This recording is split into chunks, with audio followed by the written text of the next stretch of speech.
Hi, my name is Casey Miller. I'm from the United States, but I live in Vienna, Austria, and I'm the lead delegate for YEL at COP23. I just recently earned my master's degree in environmental science, and I'm passionate about sustainable development, environmental education, and environmental communication. Hi everyone, this is Alex.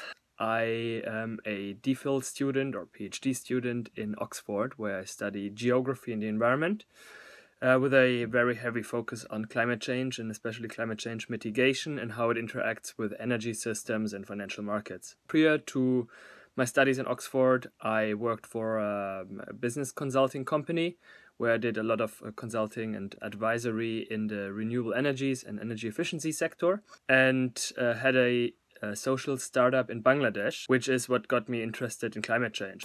Hi, I'm Katia Garson and I'm going to be attending COP23 with the Young European Leadership Delegation. I'm based in the UK and I also volunteer with the UK Youth Climate Coalition, which is a really exciting group of young people doing work around climate change. I'm really passionate about collaborating with one another, hearing and learning from others what their experiences have been and how those experiences can be put into action. I love writing. Storytelling is so important, and especially in hearing stories from those who've had very different lives to our own. When I came back from the COP last year, I was so inspired because I felt like every day I met countless people who were doing phenomenal things, whether it was doing projects in their community or doing research and trying to find the solutions to some of these issues we have in climate change. So I'm really eager to go back this year and meet countless more inspiring people. Precisely, I expect three things. One is I expect a progress on the stock taking and the ratcheting mechanism. It's crucial to figure out how we can make sure in the future that we measure and calculate precisely how much everyone is emitting and how much emission reductions everyone is achieving. And also it's really important to figure out a way to increase ambition level. The second thing would be progress on the INDCs. Especially, we need more ambition here. Current INDCs, and for those of you who don't know what INDCs are, those are the intended nationally determined contributions, meaning those are these promises by nations how they want to reduce their carbon emissions. As it stands at the moment, even if every nation would achieve their own INDCs, we would still end up somewhere close to 3-degree warming probably, and that's just not enough. And then finally, we had a couple of really bad hurricanes this year, and we have wildfires in California, and we have water stress in other parts of the world. I hope to see, after the things that happened this year, maybe a little bit more constructive discussion around loss and damage, meaning what's happening to those little island nations and to those regions in the world that get uninhabitable because of climate change. Who's going to bear the cost and the damage, and what can industrialized and developed nations do to help with that? What I'm hoping to see is a lot more binding commitments from countries, especially developed countries, to reduce their CO2 emissions and also to support developing countries in keeping their emissions as low as possible while maintaining the livelihoods of their citizens. I also think COP23 will be a really exciting opportunity for so many of us from different countries to all unite in one place and talk about things which matter to us.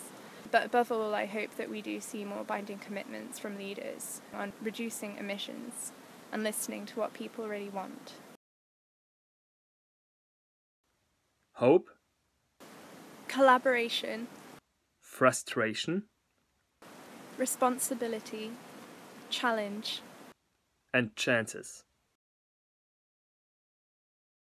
One of the really interesting things for me last year was the many different ways that youth took part in the conference. You had some youth that took part in more demonstrations and kind of public actions. You had some like me who were part of a Youngo delegation and did a lot of networking with people and going to side events. And you also had some who were actually part of their country's delegation and got to take part in the negotiations. And this year I'm very curious to see if youth is making as strong of an impact as they want to make. As young people, we have plenty of that energy and vibrancy, and we are oriented towards the future.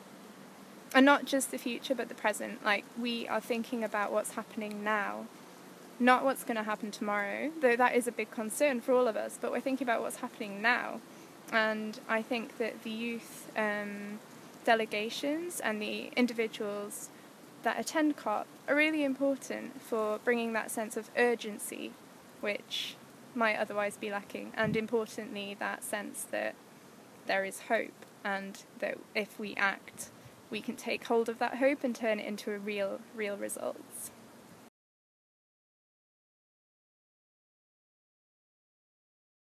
I think the limitation is that they are very often not taken seriously, and that is not only because they're young, that's also because they just don't behave professional.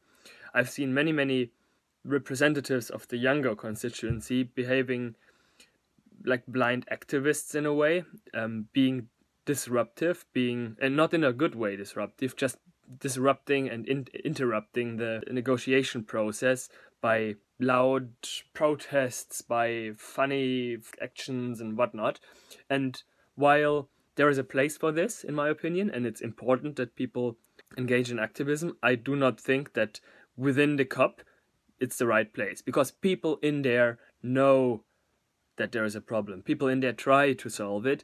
There's no point, in my opinion, going inside and screaming at everyone, we need to get away from fossil fuels. They are in there. They mostly know that. So instead, maybe youth should try engaging in a constructive and cooperative collaboration with people and trying to solve problems.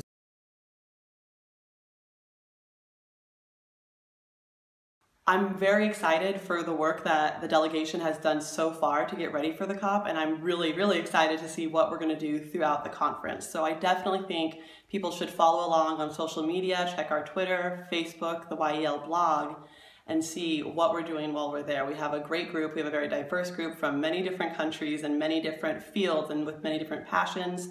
So I think we're going to produce some really good content, and we'll try to make the COP, which can be seen as kind of exclusive, more open to everyone who wants to follow along. Following the Young European Leadership Team at COP will allow you to get a real inside view in what's happening both in the negotiations and in the civil society actions that are going to be taking place within the conversations that we're going to be having with other delegations from around the world. We are in there almost on eye level with you, and what we will be trying is to report from the inside and try to make all of these things that happen there a little bit clearer in the big picture, in the overall context, to give you really a good idea what's going on, why is it going on, and why is it important to me. So I think this is a really unique opportunity, and you should make sure to stay tuned on all the channels, Twitter, Facebook, the website, the blogs, etc., to just get the best out of our work there. See you at COP23. Youth Voice Matters.